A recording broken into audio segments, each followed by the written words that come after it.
We did it again. We did it again. Friday mornings with Luann and Tim. Another week under our belts. Congratulations. Happy day. Another week, another month. Yes, we're done. Well, almost. Ish. It's a leap year.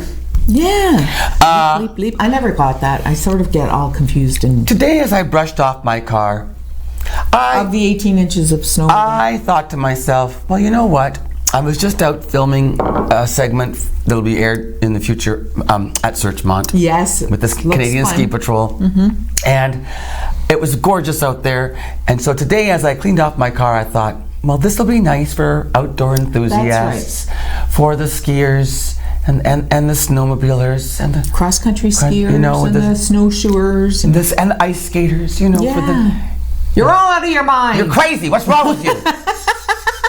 Did I step on that for you? No, you're right there. And then I thought, thank you, I set you up. I'll set him up, you hit him out of the park, girl.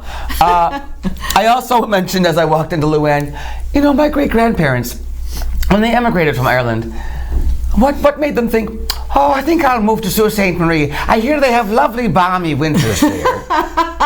You could have gone to Florida. I could have been selling, some nice clothes. Nice clothes to some old Jewish people in Miami Beach, but no. No, now you're look. Here's where I am instead. This is live. You know what though? It's beautiful. I mean, if you like snow. If you like snow, there's some for you there. So enjoy, please do. There's another thing I'd like to address about the snow, Luann. What's that, Tim? Well, what? Please tell me. Imagine this. It's 10 to 7 in the morning, and I drive. Here's my way of work. I come up Elm Street Hill, which then turns into Northern Avenue. Okay. All right. How many people do you think at 10 to 7 in the morning are driving up Elm Street Hill and arriving at the intersection of North Street and Northern Avenue for the very first times in their lives ever? They've never seen this road before. No. Not that many, I would imagine. No, I think the chances are slim to none, and Slim just left town. And just yesterday, there they were, 2 lanes, plain as could be. Right, so they know. You'd think if you've been at 10 to 7 in the morning, chances are you've been here before. What makes you think that when the snow fell, suddenly Northern Avenue became 1 lane on each side? On each side? What do you mean? Oh, on either, coming and going. When you get to the intersection, yes, Elm Street Hill is one lane, and then it branches into 2 at the intersection. Right. And I can't tell you the number of times when the snow falls that suddenly people don't remember that is there snow in the second lane or the first lane? It's fine. You could drive in both lanes. There's not that much snow. It's been plowed, by the way. Oh, it has? Yeah, it hasn't. Northern Avenue has been plowed. Oh, good. By the way. Way to go, guys. Thank you. I just don't understand you, Sault Ste. Marie. The snow falls, you can't see the lines in the road, and you just completely forget how many lanes are on a street. Don't tell me this was your first time on Northern Avenue at 10 to 7 this morning. Don't tell me that, because I'm not buying it.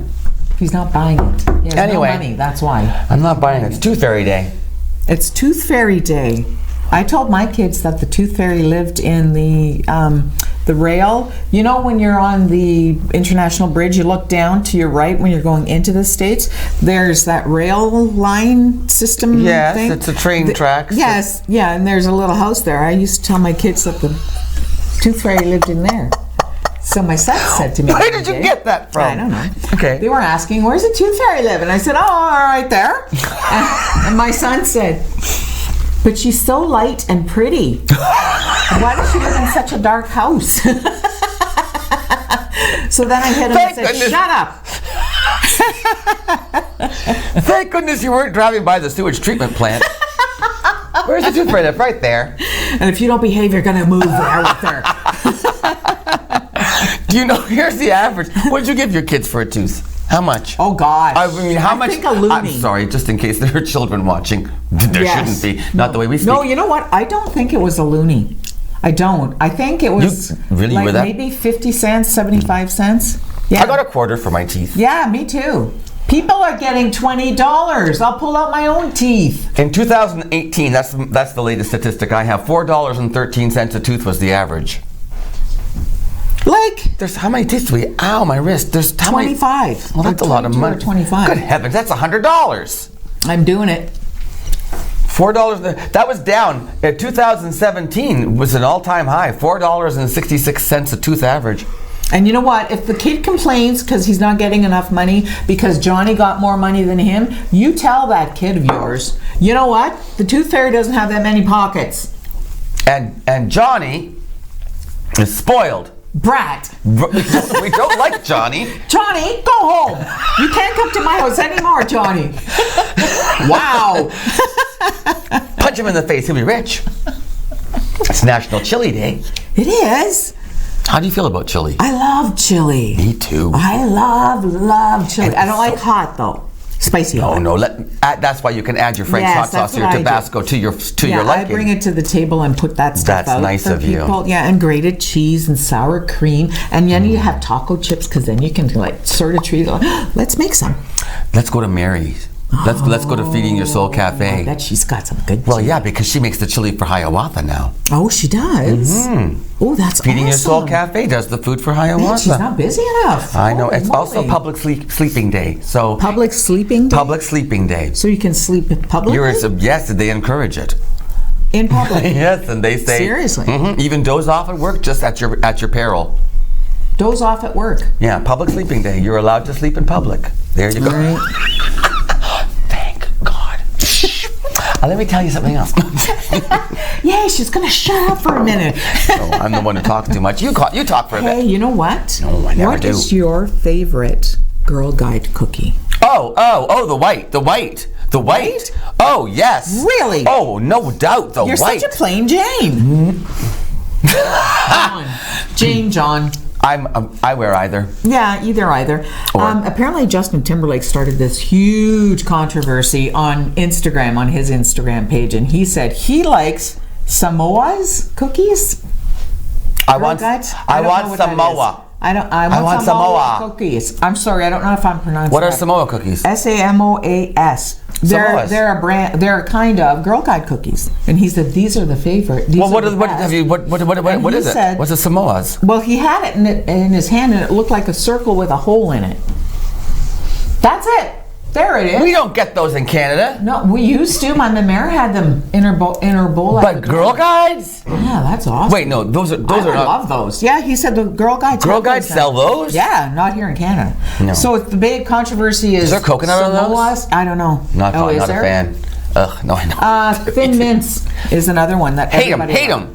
Jim loves Thin Mints. He eats them out of the freezer. I do not believe that chocolate. That's the only way I can eat them. Really? Well, I don't like mint. I don't like mint. I'm not a fan of mint myself, No, unless I it's don't a like chewing that. gum or like a mint. Maybe a chewing gum, but even like peppermints. Why would you combine mint and chocolate? I don't think Right? that's correct at all. Why would you combine fruit and chocolate? That's sacrilege. Leave chocolate alone. I don't know. Wait a minute though. Have you ever I had know. those chocolate covered blueberry things? Jim bought me some for Christmas. I haven't tried them yet. They're really, really Are they good. Yeah. And I also don't mind a chocolate covered strawberry. Oh, that's okay too. I'm just thinking of the fake flavor. You know, it's you get a box of chocolates and that's the orange one. Or the pink one. The pink ones taste like perfume. I don't know. Don't buy me those chocolates. The pink ones taste like grandma. Yeah, they do. They taste like Perfume. grandma smells. Don't eat the pink. Isn't that funny how you do that? It tastes like something smells. Right?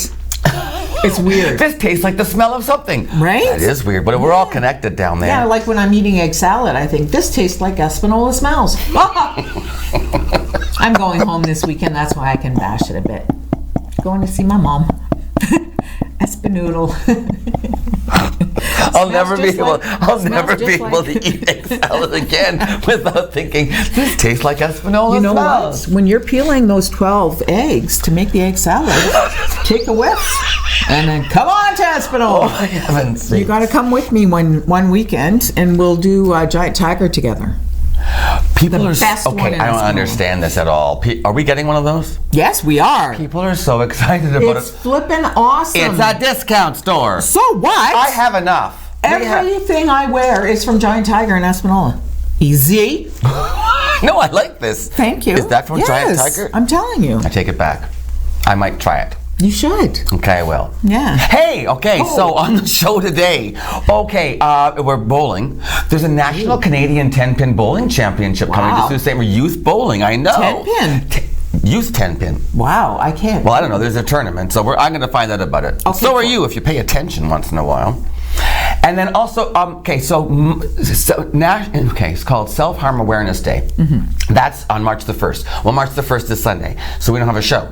So I invited Bonnie Skinner, who's a psychotherapist that we met when we went to Feeding Your Soul Cafe. Lovely. Anyway, Bonnie, I enjoyed her company so much that I thought, you know what, Self-Harm Awareness Day, I wonder who I could talk to. So I called Bonnie and said, do you have any knowledge about self-harm and cutting and stuff like that? She said, yeah. I said, so we're chatting about that. So warm and engaging. She's really lovely. Just lovely. So enjoy that interview. It's coming up first, and then the bowling one in a second, and then Luann also has the news, and of course, it's Fur and Feathers Friday, so Laura will be here from the Humane Society. All that and more on Mornings with Luann and Lorraine. With Lorraine and Jim. We'll see you in a minute. Thanks, Casey Security. Right on.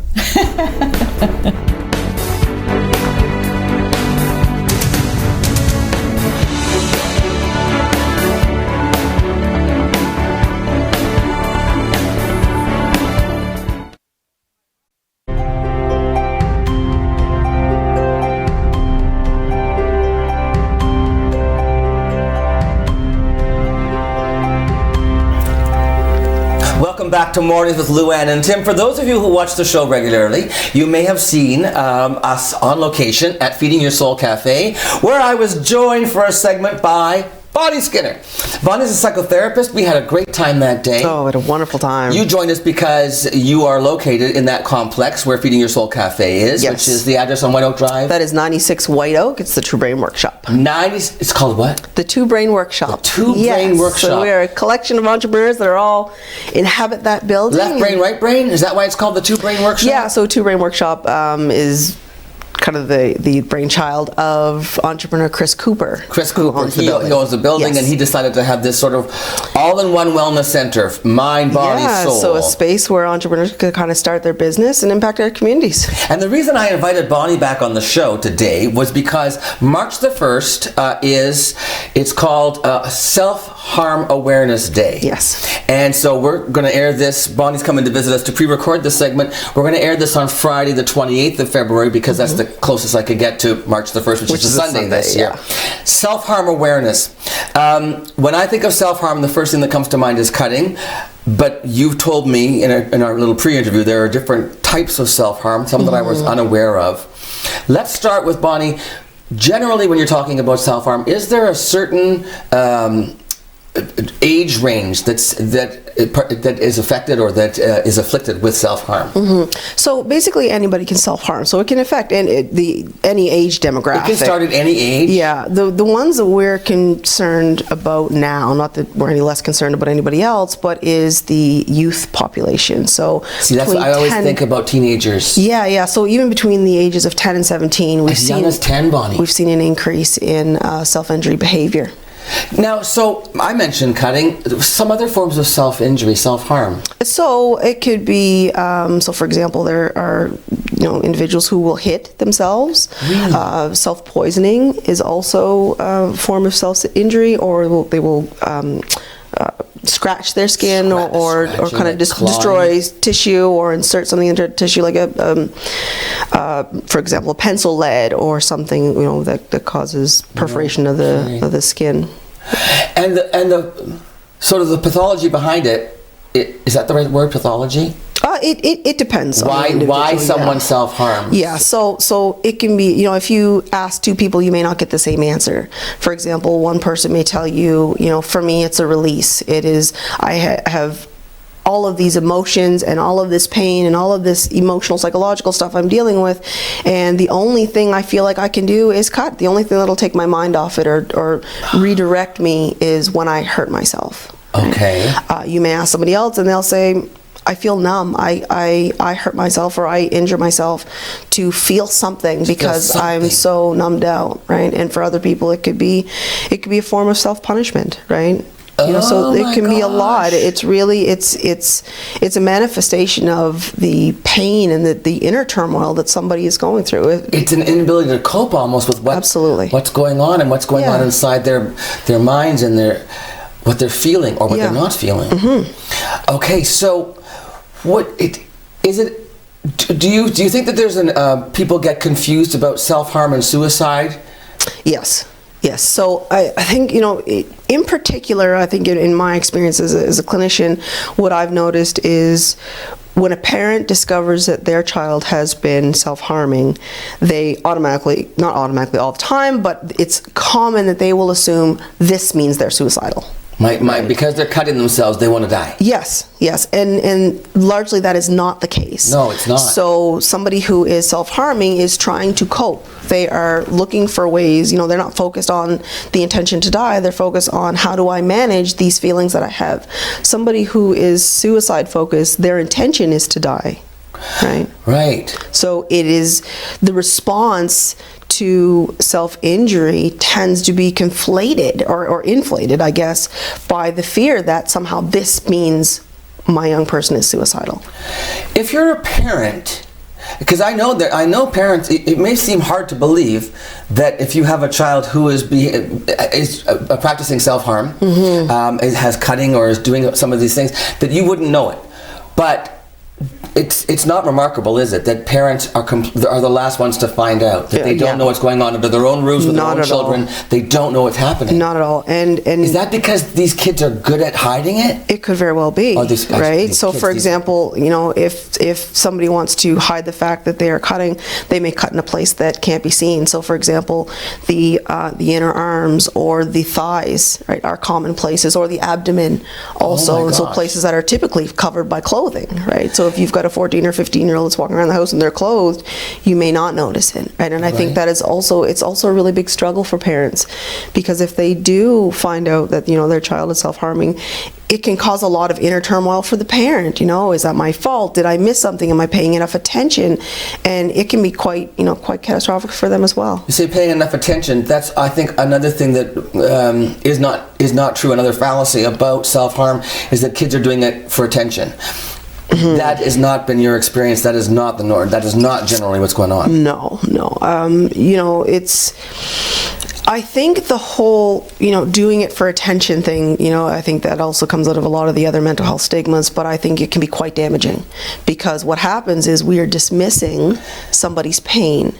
So if somebody is self-injuring, let's say, for example, they're self-injuring because I feel like nobody's paying attention to me, right? Well, it's the pain that causes. Right. So it's about what is happening inside emotionally that they cannot cope with. Right? And if you don't understand, see, the other thing I think is when you think about 10 to 17-year-olds, it's a time of turmoil anyway. I mean, when you're an adult, we all know adolescence is hard for all of us. Yeah, I think there should be a graduation from adolescence. Right? Yeah. So maybe a parent is going to discount the fact that, it's just a phase, or you're just a teenager, it's going to get better. It's not fair to do that, is it? No. So what happens is we tend to look at a child's experience with adult eyes, right? So we go in with our adult glasses on and we say, okay, what's wrong? Tell me what's wrong, what's happening, and you find out, are you being bullied at school, and you 50 questions down the road, and then we say something like, what, all of this won't matter in 10 years, or it's not that big a deal, or there's going to be other tests, or whatever the case may be. And what we don't do, because we're so focused on getting them out of the habit or the injury that they're doing, is we're dismissing what their pain is. We're not asking and saying, what's happening with you? So the bottom line is, as a psychotherapist, what you're meant to do is to find out why. Why is this happening? Why are you doing this? Why is the behavior occurring? And then once you know why it's happening, how do you either change? You tell me. What are the options, that the different treatments or approaches to when you discover that someone is self-harming, when it's exposed and they come in to see you and they want to talk to you? What are the different things that you can do to help someone? So the first thing that we typically do is a risk assessment, right? Because I said earlier that somebody who is self-harming is not necessarily suicidal, right? We don't know. They may be, I don't know. So we do an assessment to make sure that there isn't a risk of suicidal self-harm, harm to self or harm to others. Once that is established, that there is no risk, then we're going to talk about what is happening, right? What do you feel when you do that? Tell me about it. I want to know what the experience is, not from my point of view. I want to know it from your point of view, right? What do you feel that causes you to self-harm. What does it feel like when you do self-harm? So for example, what a lot of people don't realize is sometimes there are feelings of intense embarrassment and shame and sadness that come afterwards, right? Is that in the moment they're trying to cope with this overwhelm, they harm themselves, and then there's a whole series later, right? So it can be, you know, it's not always, oh, well, they were looking for attention and now they're just gonna, you know, flash their scars around. You know, we need to move away from these assumptions, and part of doing that is about asking somebody and just saying, tell me what it's like for you. So I would think that with anybody suffering from addiction, or if there's a pain involved, sometimes you can't make the pain go away. There's sometimes, do you agree that there are some things in life where you just have to learn to deal with the pain, and it's about how to cope with those feelings that come up? I think it. Or can you always change how someone feels, or can you sometimes just have to teach them how to live with their feelings? Ooh, sometimes it's one or the other. Right. But I think the thing is to find out what is the impact of whatever the pain is. So if it is a trauma and we can't go back and we can't change the event, is it the way we are reliving the event? Is it our perspective of the event? You know, for example, if we're talking about something that is maybe a separation, for example, maybe a breakup, right? Well, how we see the breakup is largely going to determine how we respond to it, right? So if I think, oh, well, that's just, you know, more fish in the sea and it's my opportunity to go and find my soulmate, I'm not going to feel that bad. Right. But if I feel like I'm worthless and this is just another confirmation of the fact that I'm worthless, I'm going to feel completely different. Right. So when we're listening to somebody and we're saying, tell me your story, we're listening for how they're interpreting the pain, and finding places where we can go in and say, okay, let's talk about how we see that. Right? Let's find opportunities to look at that differently, or let's find solutions to kind of move us away from the things that are harming us. And the other role that you play as a psychotherapist is choosing which sorts of treatments and or how would you use it? Therapies. Therapy, there we go. Therapies that will work. You mentioned to me when we spoke earlier off camera about you've had people come in and say, I need cognitive behavioral therapy because that's what my doctor said. Yes. And that's, let them, I guess you're the one who will decide that. Isn't that kind of your job? It is, but I mean, you know, like in a lot of cases. It's funny how people have done their homework and they think they know. Yes, yes, and Google Diagnosis is a wonderful Doctor, thing, right? yeah. So everybody come in and this is what I have and this is what I need.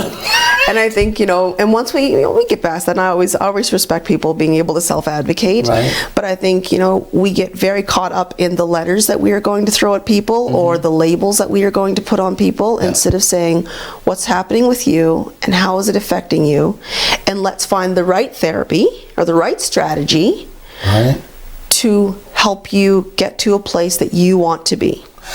Treating youth is something else that has its own special place, because you mentioned, I mean, there are rules as far as confidentiality goes, when you must disclose if there's going to be self-harm or harm to others. Yes. I mean, when self-harm meaning like maybe suicide. So a risk of harm to self, risk of harm to others, yes, suicidal ideation. There are times when you have to report. Yes. But there are other times when you can, let's say I'm 16 years old, I come to you and I say, I've got this issue I'm cutting. You don't necessarily have to go to a parent right away and say, this is what's going on in your child's life, because you have to establish trust with your That's right. And so the issue is essentially the cutting. The issue is I have maladaptive coping skills to be able to manage whatever it is I'm feeling at any point in time. So if that happens, and the first thing I do is say, oh well, I'm going to tell your mom or your dad or whoever, then trust is where's the therapeutic rapport, right? But I think what's really important is when I'm working with kids, I try whenever I can to work with a family unit. Because you said to me, I love the phrase you used, I can't work in a vacuum when I'm talking with absolutely. The family has obviously got to be part of this. That's right. Now that's not always possible. Some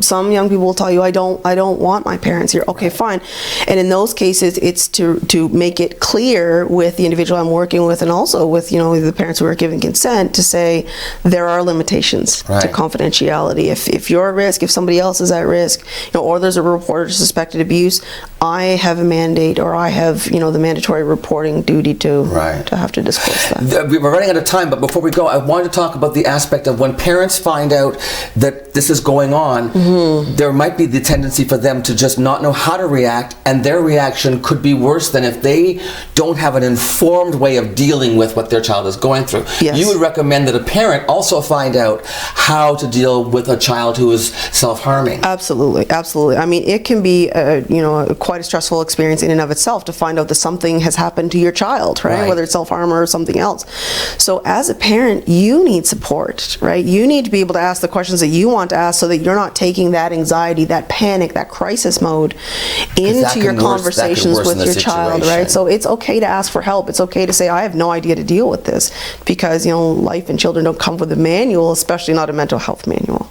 And that's why we have Bonnie Skinners in the world. And that's also why we have we have emergency lines. So we've got, we're going to put those on the screen too at the end of this interview. Yes, there's the Sault Area Hospital Crisis Line. Yeah. And of course, also Kids Help Phone. Kids Help Phone. So if you're a teenager, any age child, and you need help in any situation, and you need someone to talk to, they're a great resource. They can do referrals. They will, they're professionals. They're trained. Absolutely. We will also put up a resource guide on our website, which you can see at put the website up as SkinnerPsychotherapy.com.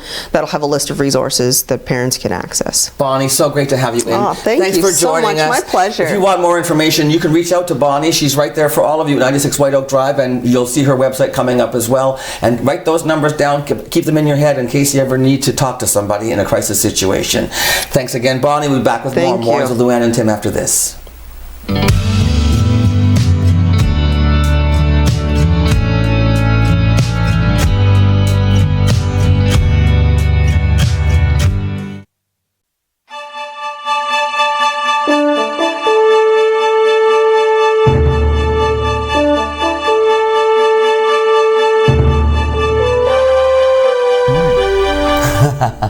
On this date in 1854, the Republican Party was formally organized in Ripon, Wisconsin. Rip off? That's nowadays.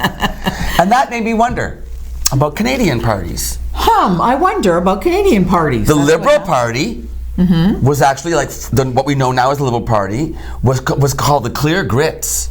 The Clear Grits? Yeah. They were Canada East. No, I'm wrong. They were Canada West. Canada West, they were called the Clear Grits. And guess who led George Brown. That's why the college is named George Brown. Oh, he was the leader of the Clear Grits, which became nowadays the Liberal Party. Grits. They disliked Catholics and the French. Yikes. And they defended both of me. And they defended Anglo-Canadians. And they also liked representation by population. And they were led by John A. Macdonald when they became the Liberals, okay? So on the other side, though, was Conservatives? Canada East. Okay, so the two parties were the Clear Grits and the Parti Bleu. The Blue Party. Yeah. They were sad. Then the Canada East was the Parti Rouge, and they were led by Louis-Joseph Papineau. And they supported farmers and business people. Wow. A little bit of Canadian history. I probably learned that at one time in history and never paid attention. I had no idea. I just feel so bad sometimes because a lot of the stuff I look up for today in history, it's all U.S. based. I know. So I try to look for some Canadian elements, and there you go. I'm glad you added that. And then the NDPs didn't start until 1961, August the 3rd. Oh, really? Yeah. So they're not that old. No, they're just my age, a year older than me. What do you got? Anything interesting for me? I have David Beckham, who is so hot. That's all. He's married to a Spice Girl. Yes, Victoria Beckham. Look at him. Oh, my sweet. Stunning. Oh, dear heavens. Yes. Master soccer player? Soccer. Yes. Married to Victoria Beckham, of course. He was on The Tonight Show with Jimmy Fallon a couple of nights ago. Why? And just to say hey. Oh. He's got a great clothing line. We were just talking about clothing. Yeah. Tim dresses very classic clothing-wise, I think. You would love his clothes. Really? Anyway, he was talking about being married to Victoria, and it's been like 20 years. Wow. He said that on their first date, he walked her to the train station, and she wrote down her phone number on the train ticket and gave it to him, and he still has it. He's handsome. And he's nice rich and romantic. And nice and romantic. And he's handsome. Wow. You know who's having a hard time not doing well in their marriage? Well, it's not even married anymore. Rob Kardashian and China Black. Black China. I didn't know that. Black China. Black China. I was using her name on the legal documents. China, Black. Yes. Black China and Rob Kardashian. Didn't even know, but they're exes now. Yes. Oh, yeah, for a long time now. I don't. Longer. They've been separated longer than they were together. He wants primary custody of their daughter, Dream. Is there? Dream. Oh, look, there's Dream. She's so cute. She's 3 years old, and Rob says he wants custody because Black China uses cocaine. She throws dangerous objects, and she makes threats of violence against people in her home. And that Dream is now modeling her mother's behavior by doing naked twerking and acting out sexual positions that Black China has taught her at 3 years of age. Oh. He wants only supervised weekend visitations with her and drug alcohol testing half an hour before the visits. And the court said, the same conditions apply as they always had. Oh, he my lost. gosh, that poor baby. Well, maybe he's a big liar. Maybe he's a big liar. Let's go with that. I'd rather him be a liar than her be. I need some truth in my life. Give me real news, not fake news. Will you do that? I'll do that right now. Thank you. Well, right now, right after this commercial break. We should mention about No buses today for the schools. No, schools are open, but there's no buses. And KC Security is a sponsor of our show, and we thank them very much. We'll be back right after this.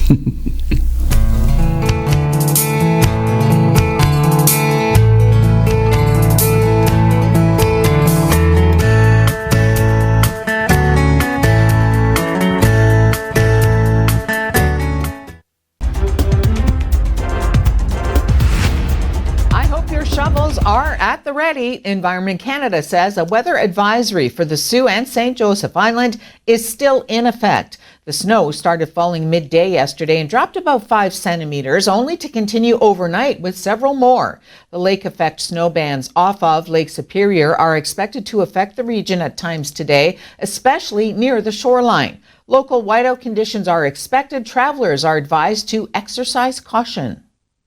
Algoma Public Health is closely monitoring the COVID-19 situation with local, provincial, and federal partners. The risk in our region remains low. They will continue to reassess and communicate health risk as new information becomes available. With the March break quickly approaching, APH is suggesting that you exercise caution if you have travel plans and suggest avoiding China and the Hubei province. You should self-monitor for any symptoms and contact your healthcare provider if any develop. At this point, there are no confirmed cases of COVID-19 in the Algoma region. Because this is an evolving situation, you're encouraged to stay up to date with reliable information. So check the APH website often. They update it with new information and answers to frequently asked questions.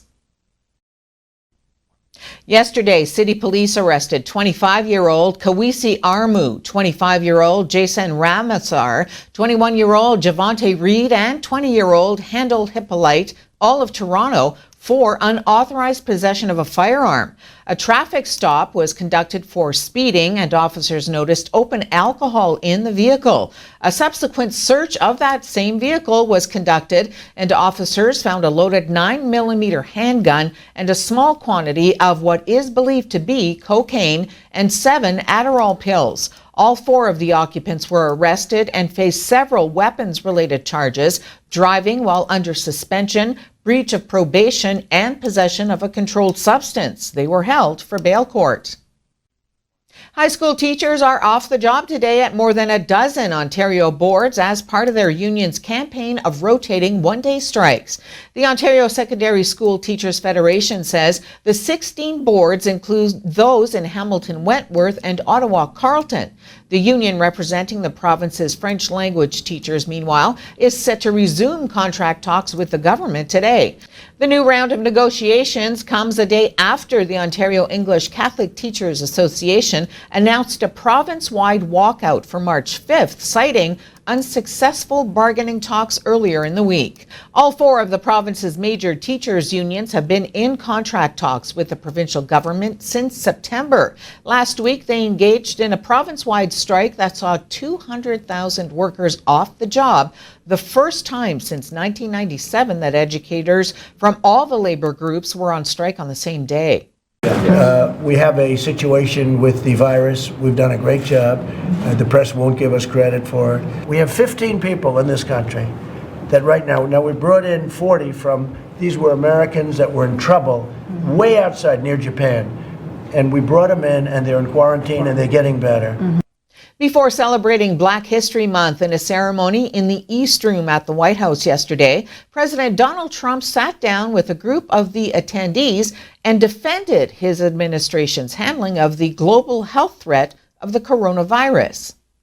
I think it's an incredible achievement that our country's done. And one thing I have to pay tribute, we have, whether it's Dr. Fauci, we have the best people on earth. We have the most talented people on earth. I did one thing that a lot of people disagreed with, including many of the professionals, closed the borders, because they said it's too serious a move. Took tremendous heat, was called everything, including David racist, okay? I was called everything. And for a while I said maybe I shouldn't have done that, and now it turned out to be great, because we have so few people that have been...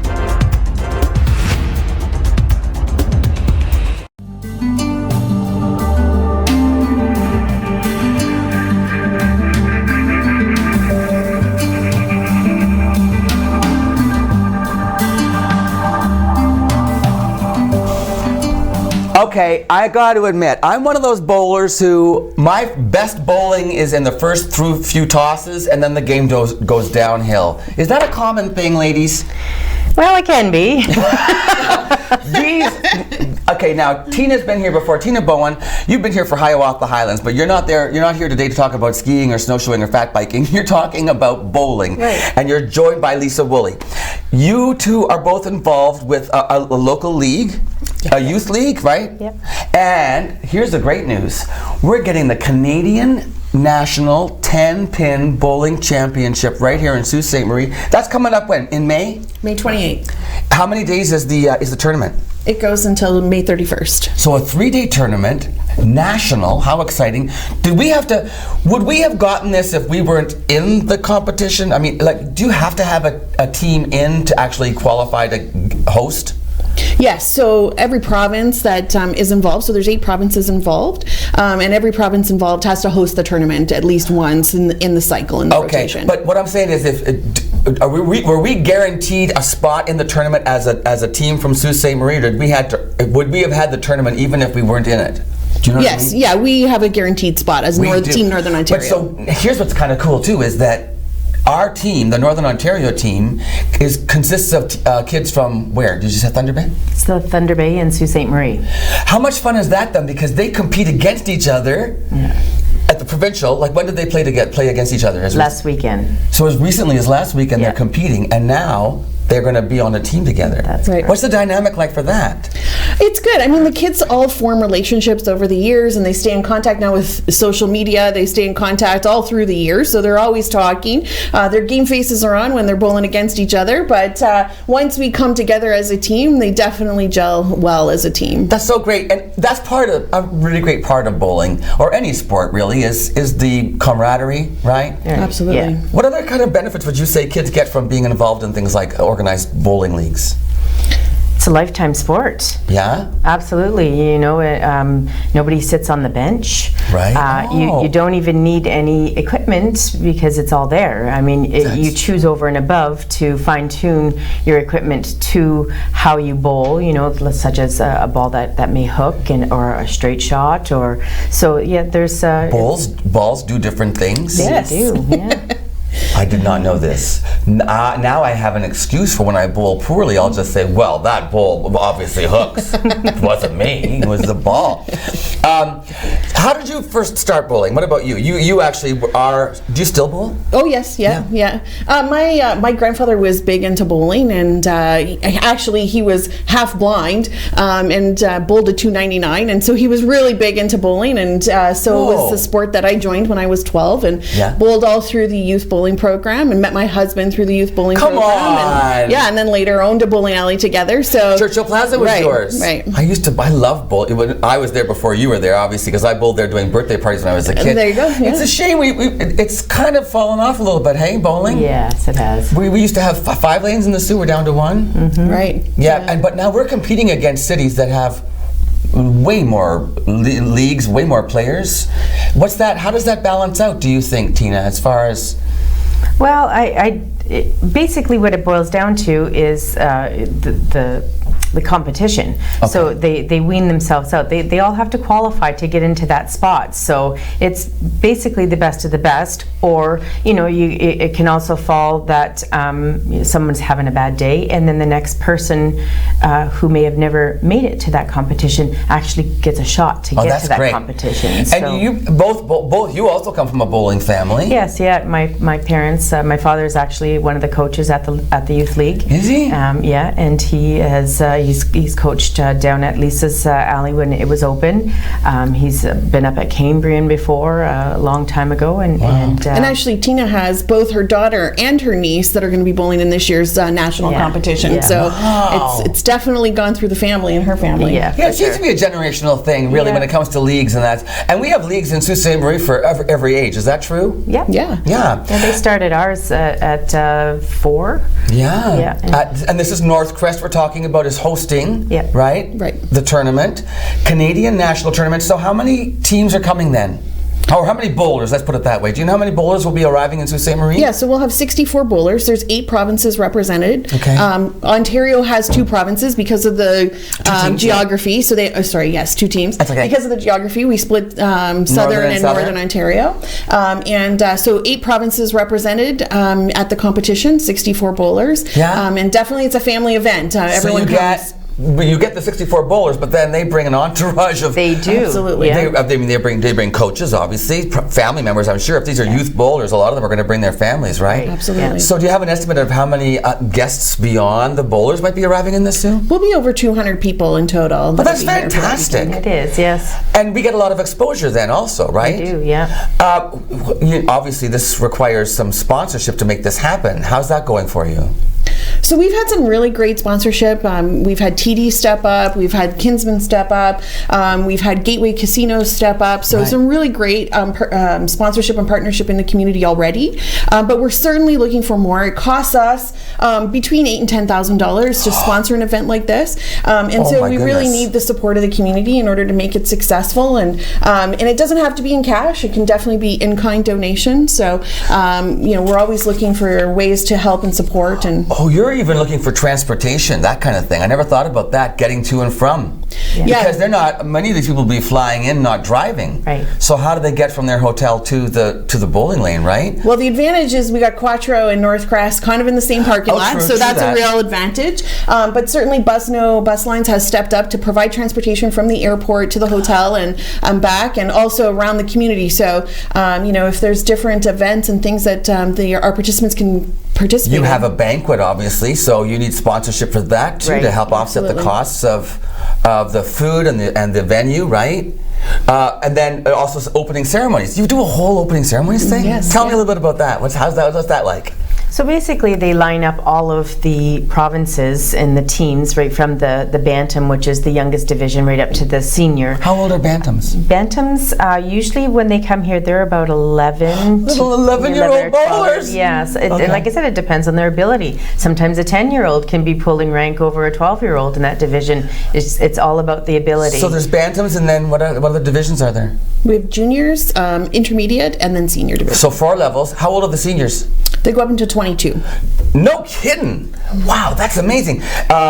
So then, team sponsors. You're still looking for team sponsors as well? Yeah. Yes, definitely. Yeah, if you want to sponsor a team, sponsor Northern Ontario. Absolutely. Yeah. So there's all kinds of different levels of sponsorship. From minimum, what's the lowest level?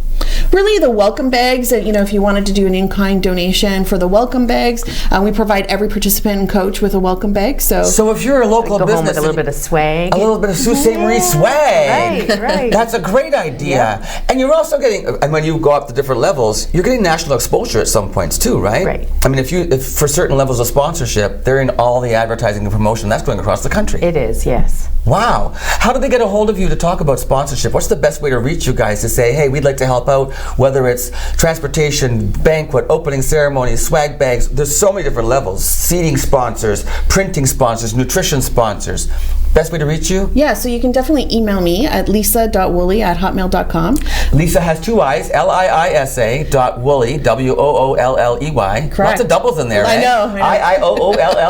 At what, Hotmail? At hotmail.com. Lisa.woolley@hotmail.com. Right. Okay. Is there a Facebook page? Is there a group that they could reach out to say, I'd like to get involved? We do have a North Crest Youth Facebook page. Okay. And I'm the administrator of that. So if somebody wanted to, message us there, within minutes we are responding. Fantastic. Yeah. So this all happens, tell me again, the dates in May.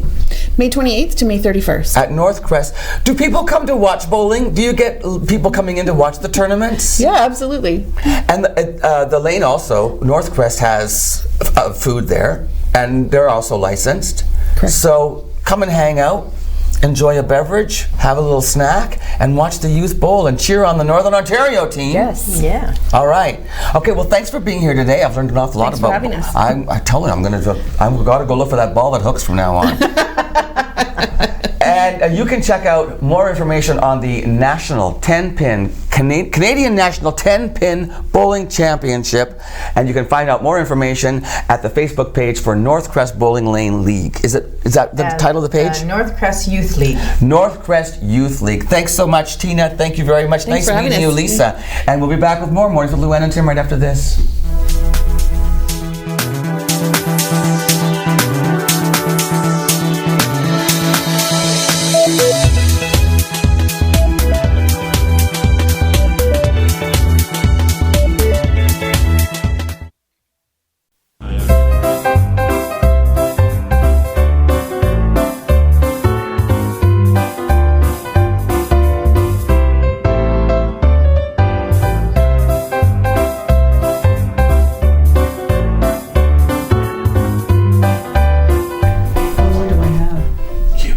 Oh, hi.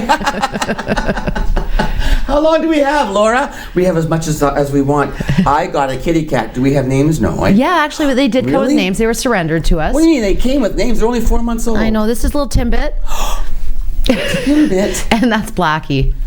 Well, surprise, surprise. Yeah. Blackie almost is like a graphite color, like almost a charcoal gray. Yeah, you can almost see like the tabby stripes in him, like really Blackie's muted. got pretty green eyes. What color are yours? Oh, you got that sort of the brown, golden eye. Yellowish Now, brown. I said, they're not brothers, are they? And you said, Yep, they are. how does that happen? How do I get a black cat and a cat that looks like that from the same litter? And then you told me a surprise story that I never knew. That, interestingly enough, female cats can get pregnant from multiple males. They have a horned uterus, so it's essentially like kind of two sides to it. So they can be pregnant with two different fathers? yeah, like At 2 to this- 3. 3? Yeah. Cats can have, really? Yep. Within like the short span of being in heat, they can. This is why we need to get our pets spayed and neutered. Absolutely. You could get, wow, that's craziness. It is. It's when you think about it, how many cats they could have then, like kittens. So these were surrendered. Why? Because they didn't expect to have kittens in their lives? They or? had too many cats. There was approximately 14 cats. In one household? Yeah, someone had moved in and they had like some cats of their own, and there was already cats, so they decided to give away the youngest because better chance of them getting a home quickly. So now, these cats are very docile. yes, I mean it was a great home that they came from, and the people They're well cared for. They were well cared for. The people thankfully recognized that it was just too much to handle for one family. You're lucky that somebody loved you enough to say, we need to find you a home that could get you more attention. Oh, this cat is gorgeous. Yeah, and they're super sweet. And I believe there was a dog in the house too. So they're the type of little kittens that would just they fit in any household. Really? And so we need to get them neutered, though, so they don't go around getting other cats pregnant 3 times over. Yeah, these little guys would be ones that we would charge the $90 adoption fee for, and the $60 deposit then would be used when the new owner would go to their vet of choice. So, Right. and the vet takes that right off the bill for them. Right off the bill. Yeah, and neuters, thankfully, especially if you get them done at 6 months, they're not expensive. So in 2 surgeries. months' time, they'll be ready to be neutered because they're 4 months Yeah. now. You have 3 from this one family. Yes, there's a third one. He is still a little scrawny, so he's What color's the third one? black and white. He's cute. Is He's he? like this, but with black and white. Really? Oh. Do people come in actually looking for certain colors of cats? Oddly enough, yes, people do. I have a tendency to prefer the orange, the Yeah. orange tabbies, and it's funny. Right on. Adoption is going on right now. You have to go in and fill out forms and be interviewed. Yeah, for the cats, it's a pretty quick application process. For the dogs, it's a little lengthier just because we're trying to make a suitable fit for the dogs. Okay. These little guys, I mean, they'd be a same-day adoption. So Same day adoption. Yep, if the paperwork all looks great and everything like that, then you can bring them home There same you day. go. For leap year, adopt a kitty. Yes. And then you Come can in tomorrow and adopt Come in kitties. tomorrow, adopt a kitty, and every 4 years you can say, hey, it's our 1 year anniversary. Yep. 2 year. Okay, listen, thanks Laura for being here. Have a great My pleasure. weekend. Please stop by the Humane Society, support these cats, and if you're not going to adopt, at least bring them blankets, soft food, hard food. They'll take anything. They're a wonderful organization and they love our pets, and we love them back. We'll see you next week. Next week. Okay, and we'll be back. Thanks. We'll right after this.